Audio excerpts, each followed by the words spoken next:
The opinions expressed in this program by the host and guest may not necessarily reflect the views and opinions of DaBros PH, social media online, its management, or its stockholders.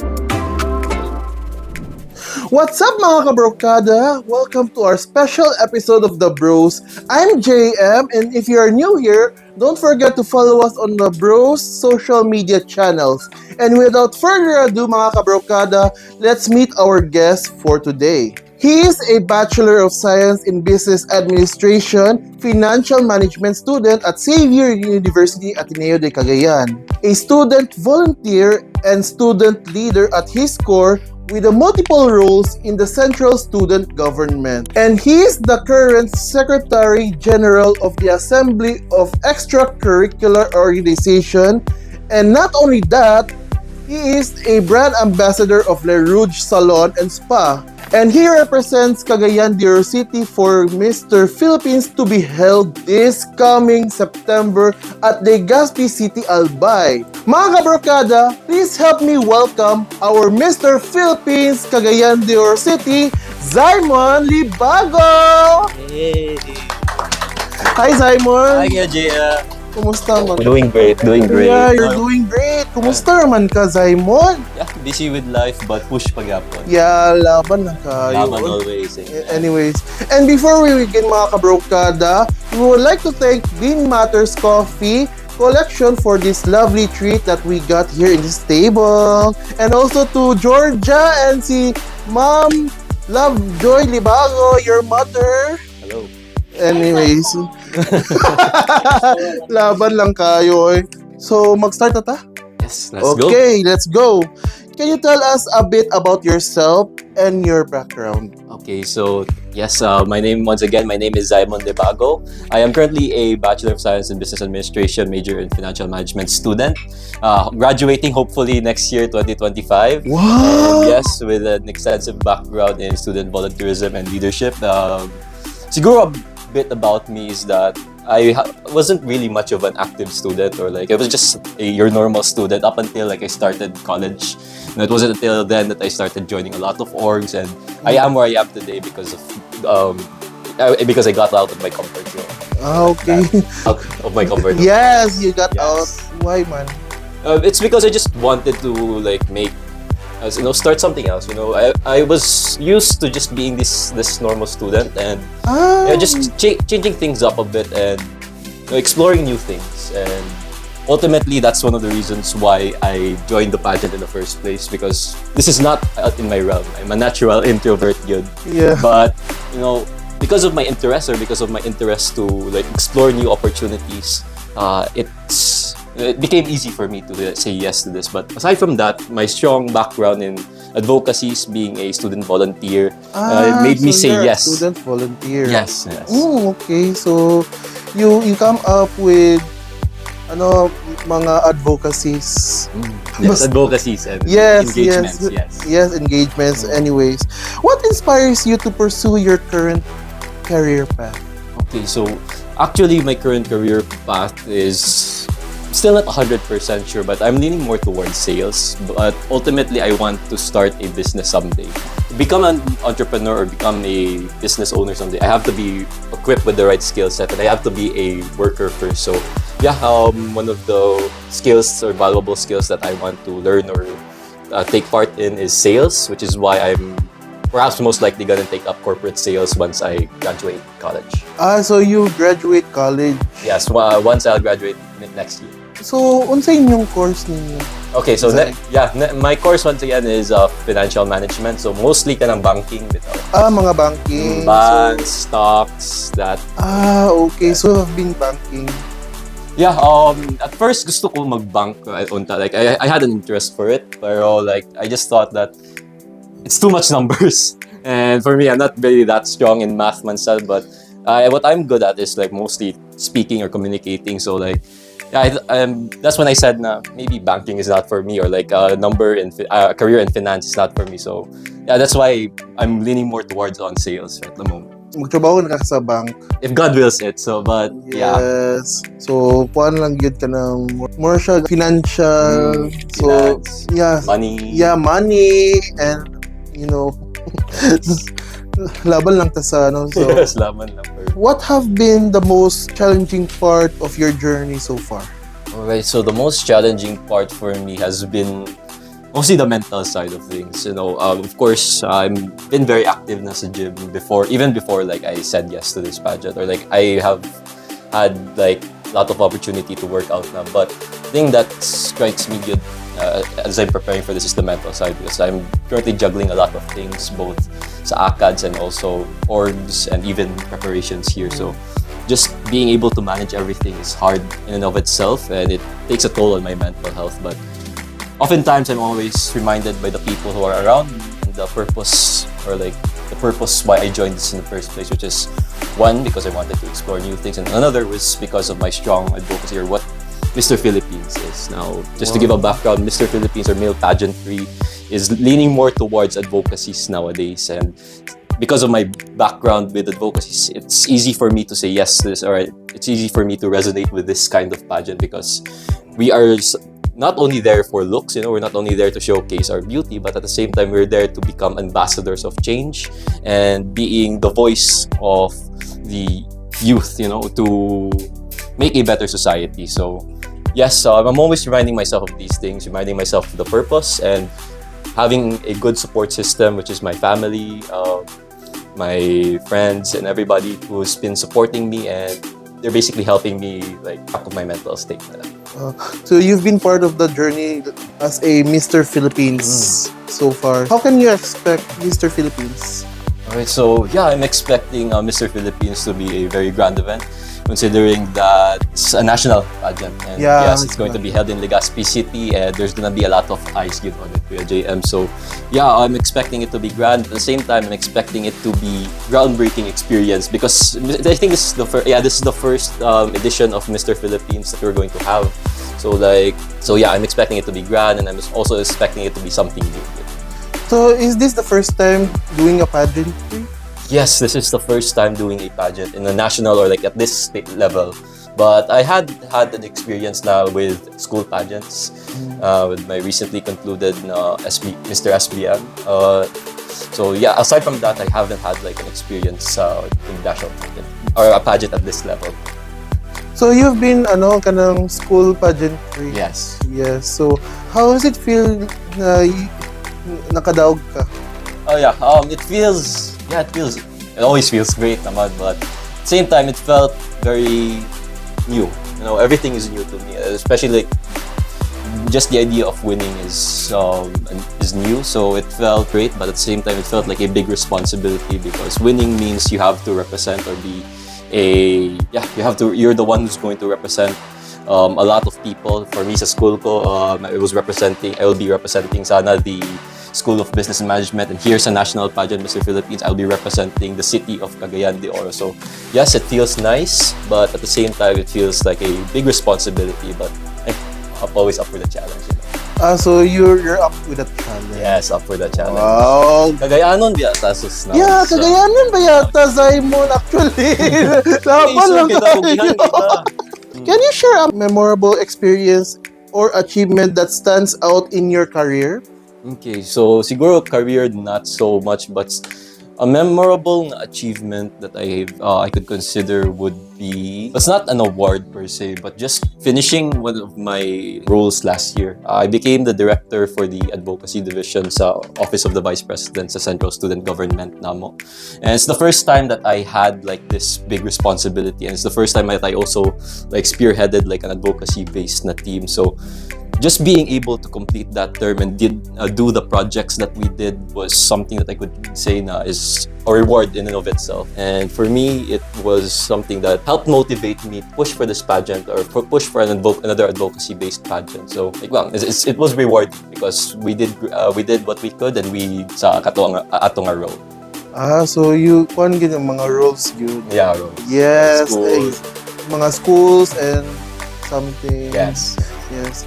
Anyways, how about your family? How's your family? Okay, so yeah, my family is always there, as supportive as always, ever so supportive, and I'm super glad to have them around. Shout out sa akong mom, George, Tito Elliot, the Krish for sponsoring us for today here sa Bean Matters. Make iyang food and drinks. Yeah, So if ever you guys are like in need, like nag-crave mo mga food or even drinks, Yes. Bean Matters is brand new Bean Matters. Alright, Wow. so, yes, very supportive as always, ako family. Although me and my mom have these like differences sometimes, but she's doing it for me and she's doing it for the betterment, my betterment. So yeah, I wouldn't trade them for the world. Okay. So are you a breadwinner of the family? Well, thankfully I'm not at that point because my parents are still both working and they are still earning. So not to the point where ako ang support sa akong family, but I'm also working as well, part-time, with a freelance online job to help like support my not support but help my parents out sa kanang mga baon na or mga additional expenses sa school. Medyo strict did ka actually. Yeah, well, medyo strict lang. So how strict are you?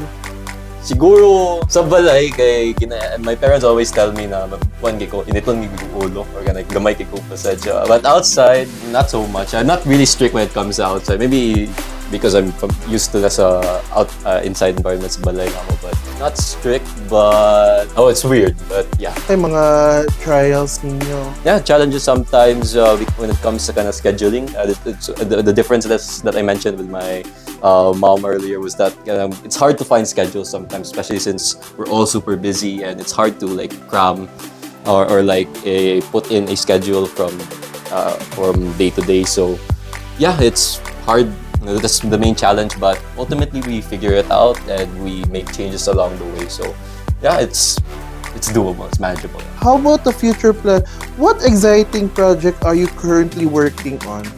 Exciting project. All right, so siguro I'll connect this with my school na lang organization. Yeah. As you mentioned earlier, I have a role sa Assembly of Extracurricular Organizations sa Xavier. So yeah, I'm currently busy on that, especially since we have a major project coming up, which is basically a showcase sa mga extracurricular orgs namo. So yeah, it's a big project in and of itself, and I don't think it's very time consuming, but it's manageable. Yeah. Where do you see yourself and your career in the next 5 years? Okay, so where do I see myself in the next 5 years? Hopefully, I'm already working my job in sales. Hopefully, and siguro 5 years from now, hopefully I'll be able to already save up a lot of money or capital for my business and perhaps even start it. So yeah, siguro two expectations would be being able to work already and having a stable income and probably having enough capital to start my own business. So that's the roadmap for 5 years. What do you enjoy doing in your free time? Okay, it's a great question. So I usually love to read books. Especially nowadays that I don't have too much time to play video games anymore. Although I still love playing video games, but nowadays with the limited time that I have, I take leisure in reading books for like 30 minutes, an hour, and mostly the books that I'm reading are mostly self-help because at the same time, it's not only some of them are not only fun to read, but they help me learn as well and grow as an individual. And aside from that, I also love going to the gym and working out, just being active. I have this empty feeling, that I get if I just sit around all day or like if I don't go to the gym or like do some sort of activity. It feels very weird. Parang second nature na mag-gym or like at least just go out and do something. Even walking man lang gani, like walking to around the subdivision is. So gym di ka? Yeah, gym. As much as I can. So asa ka nag-gym? Right now, gym ko sa Stonestown, Sigyo. Hala, parehas gid ta Zaymun kay actually di may nag-shoot sa Stone Town. Really? Yeah, usually ga-shoot man mi commercials and and kwan so pero aka nag-jog pod diya ka sa Dito ra sa Gran Europa. Gran Europa. Yes. May kuan, safety ka siya. Lagi safety kayang granero pa ba? Buya. Buya. Lagi kay ano. So you live in Uptown, right? Uptown. Grabe nakika-traffic. Actually, taga Uptown man sad ko. Sa dilap din. Saber Heights. Ay, ado naman di. Ay, dapat next time mo jogging ka pa ingo sa kanyo. Okay, para mag-ato. Sabay din tagtuyok-tuyok na dito. Naraman di ay. Oh, sisilingan man di ay. Silingan Tao, naman di. grabe naman sa Zaymun. Naraman di ay. Anyways, if you could travel anywhere in the world, where would you go and why? Another great question. I have so many places na I want to travel to. Pero siguro for me, I want to travel. If I could travel to anywhere, totally free, I would go to Switzerland. Yes, the reason why I mentioned kung free lang kay grabe kay kamahal nga place, but at the same time it's such a beautiful place. I could like just sit around there and be happy, even without spending. That's the... I love to go to Switzerland din. Mahal lang yun. Mahal lugar kayo. Kasi dapat nauntatay ka ng parang free to kasi makahatag mo ng sponsorship. Logi. Actually, paano ko Zaymun? Uy na, naman lang tayo. Okay. Ganan ko mag-travel around the world like Hong Kong or Japan or US. Yes. Juan, what is your favorite book or movie? Alright, siguro my favorite book would be the first book that I actually finished, which is Ego is the Enemy. It's something that truly resonates or like has helped me out, especially when I started my leadership role. Ego is the Enemy helps you, help me see that yes, we all have our own egos, we all have our tendencies to, be centered towards ourselves and our own interests, but at the same time, we cannot avoid it. The more we avoid control our ego, the more worse the situation gets. So just controlling your ego in certain situations and managing your own pride for a bigger picture is something that will help you out in the long run, or like help you make the best decisions. If you could have dinner with any historical figure, who would it be and why? Yes, I love that question so much. So if I could have dinner with anybody in history, the first person that comes to mind would be Jose Rizal. For me, especially since my advocacy revolves around quality education, Jose Rizal would be the right or the best consultant for that kind of advocacy, especially since he was a very educated man himself and he started the motion the motion that led to our independence. So essentially, yes, I would love to have dinner with him, and I would love to hear his thoughts as well as to what the youth is nowadays, or like what are his comments to the direction that the youth is heading, especially with the emergence of technology nowadays and the interests of the youth shifting away from national to more personal na mga interests. So yes, his insights would be very beneficial and perhaps even very insightful in finding solutions or ways on how we could engage our youth in making them more empowered in today's society. Okay. So, more to na question. And how about your advocacy, Zaymun?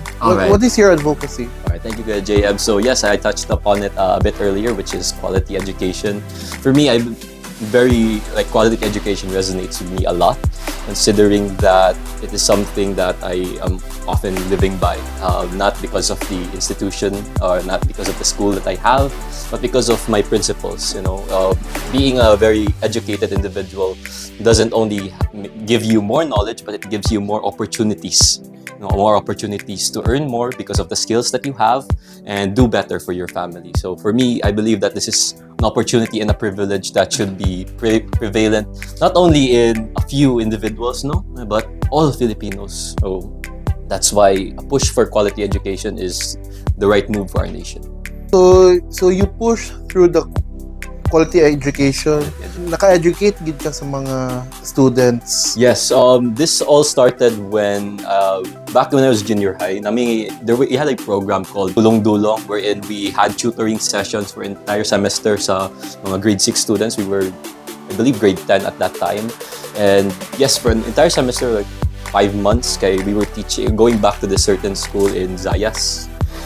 wherein we were teaching both math and English to different grade 6 students, and it started there. My interest for it started there. We could do we could share being students of a very prestigious university, Xavier. We were able to share the insights that we learned, and for me, it was like it flipped a switch. That if we could replicate this to different places in the Philippines, then it's a win-win situation, not only for the school, the big institution, but also sa kanang mga students na ginatudluan jud namo, because we are sharing insights na wala pod nila na-get kaayo sa ilahang own curriculum. Kaya actually, when I was more bata pa ko, kay kuan man gid nag-tutor gid ko kay I have a low grade. Usually nagkuan gid ko kanang naka-tutor na gid ko kay para para matun-an bitaw or something kay sa ako kay kuan man gyud Zaymun kanang nabagsak gid ko sa mga grades kay that's why gad tutor man gyud sa akong mga teachers. So agree kayo makapasasad ta lagi actually nagkuan man gyud ko kanang nag-graduate gyud ko grade school ang pagka high school nako nagabagsak gyud ko third year kay kuan man gid tungod man sa kaninga program bitaw which is dynamic learning program. More glisod man kayo sa kuha kay zero base ba yun. Pero pagka fourth year nagkuan ko sa Children's Progressive School. So kuan man gid kanang grabe ka pasar man gyapon. So pasar na ni mo. Okay, kuan man gid ka na naka-remedial class ko, nakakuan summer class. Let's have a fun question. So, let's pick one. And your question is lucky number 7. Number 7. Okay. Does Zaymun love raining days or sunny days? Okay. Yeah. Actually, for me, I love rainy days, good, but not kind of like heavy rains because very hassle. But I love the days like rainy days, na like just light rain and it's just like cloudy skies. And so it's very relaxing and it's easy for me to do work, especially since dili siya iyang, bugnaw kay siya. Same time, just hearing those like small raindrops is very comforting. So yeah. You played the rain. Huh? You played the rain. Before, yes, I played in the rain before when I was still young, pero now kami sad yun, Zaymun. Yes. Actually, nakadula ko sa ulan. So, nako sa gawa sa balay. Ano man yun? Kuhan man yun. Tingala ko na nabundak man din na nagdula-dula mi when I was a little kid. Manyawa po ka ni sunod kung nabundak. Pero push. Sige. Next question. Next question. Question number 10. Number 10. Okay, this is the fun part. If Zaymun could meet any historical figure, would they choose Leonardo da Vinci or Cleopatra? Okay, according to the voices in my head, Cleopatra. Kasi I just heard she's not only is she very beautiful, but she's also very wise in her leadership, and it's great to like learn from her at the same time. So yes, why not? Why not have a conversation with a beautiful woman and also a smart woman? Wow, you love Cleopatra. Yeah. Hey, grabe naman sad. Okay. Anyways, next question. Alright, next question. Okay. Question number 9. Question number 9. Does Zaymun prefer reading a thrilling mystery novels or watching an action-packed movie? Okay. For me, I prefer reading like the mystery thriller novels. Because not only because I love reading books, but for me, mystery or thriller novel or thriller, that kind of genre is very interesting because you don't know what's gonna happen. Actually, like it almost feels like you're part of the story because you're figuring out yourself. Aside from the characters, that are figuring it out, feels like you're trying to figure it out yourself, and just the mystery aspect of it or the unpredictability is such a great thing to read. Wow, that's nice. Ako sa thrilling. Thrilling, yes. Pero do you watch Netflix? Sometimes. I don't have the time kasi So- the movies or like series usually takes up an hour, so I don't. Anyways, okay, next question. Okay, next question. That's the fourth and fifth. Okay, fifth gid eh. Number 5. Number five. Okay, number 5. Does Zaymun enjoy beach vacations or mountain getaways more? Okay. I really enjoy the mountain getaways more like kanang pabukid bitaw kasi for me, yes, the beach is nice. It's always nice. Maybe, but for me, it's just like a 1 year thing, or like if mahitabo siya once a year, then great. But if there's something that I could do, or if I want to do over and over again over the course of the year, kay mountain yun. There's just something about the cool air in the sa bukid nun that always makes me say that this is home. So yeah. So, ga bukid eh ka. Yeah, my dad is actually, or my dad's family is from Bukidnon. So Wow, yes, we make the trips from time to that's time. nice to know. Yes, amen. So, asa ka nag-bukid? They currently sa kapuyo sila sa Kabuluhan, Bukidnon. Kabuluan. Kaya unahan sa dapit sa Kabanglasan. Kabanglasan. So it's like a 2 to 3 hour drive from CDO. 2 to 3 hours. So, Itsada ng dalan. So lagi, actually, siya na kay dalan niya katong dapit sa Naitalakad. Wow, that's nice to know. The last okay, question. the last question. Nadoblehan. Nadoble na sa apor kanina 4. Question number 4. Would Zaymun rather a famous actor or a renowned scientist? For me, I would like to be renowned scientist. Not because I'm very smart at science, but because I'm more of a behind-the-scenes guy. And for me, research is something that, it sounds weird, but research is something that fascinates or interests me. Just being able to like solve questions or answer questions or being able to create new things is something that always sticks with me. At all stages of my life, whether I was still young or even today, I'm still interested in like solving problems or creating new things. And yes, for me, siguro if given the opportunity, if given the brains, I would be a renowned scientist. Actually, cool. Anyways, any message sa mga viewers? Alright, so siguro I'll just start off with my by saying I thank you so much to the people that have supported me thus far. I would like to thank my family, my friends, the people who are behind Mr. Philippines. Most especially shout out sa akong mga makeup artists and stylists, si Tita Georgia, Tita Carla, my fashion designer, Tita Hil Makaibay. Hello, thank you so much for supporting me. Hello, Tita Hil. Yes, Tita Hil, thank you so much for supporting me sa outfits nako. Special shout out as well to our pageant director, Mr. Reynante Pacheco Namokatkat, and Sir Rich King Diaz, si Tito Jib. Wow. And special shout out as well to my own mother, si Miss Lovejoy Libago. And also as well sa atong sponsors for today, si Tito Elyoj, Tita Krish. Also sa akong pinakagwapa nga tita, si Tita Laverne, and also Tita Laverne, and also Tita Lavelle na ako. Yeah, hello, Miss Lovelle from SM. And also, big thanks yun to DaBros, Yes! JM, and the team behind this. Kabrokada, Zaymun. Thank you so much, guys, for your time.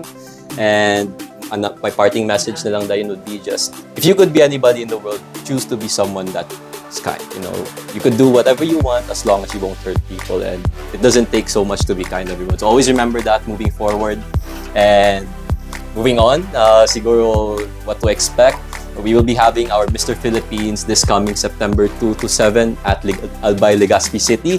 So yes, maglisod man kaayo nga support ninyo live ang event, but you can watch it in their Facebook page, Mr. Philippines, and also you can follow my own Facebook page, Zaymun Libago Official, for updates in regards to how we're doing sa preparations. So once again, guys, thank you so much for your support, and we look forward to Mr. Philippines this coming September 2 to 7. So yes, Cagayan de Oro is going to bring home another crown.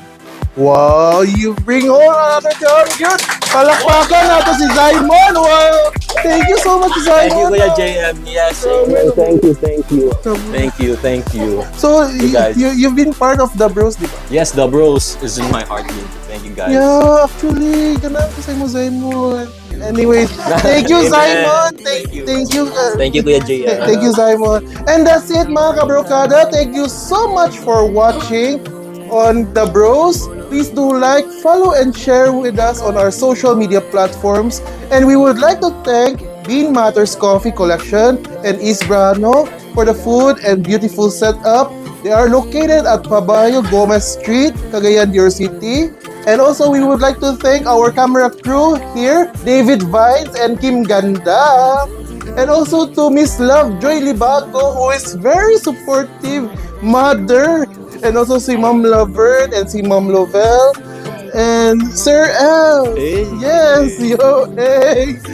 And also to our executive producers, si Paul Venson Rara, Denver Salvo, and yours truly. And also to Ma'am Helen Grace Oy, Ma'am Angela Ko, and to our associate producer, Manissa Dabalos. Thank you so much for watching and see you guys on the next one. Bye! Bye-bye. Thank you, Kuya Jay.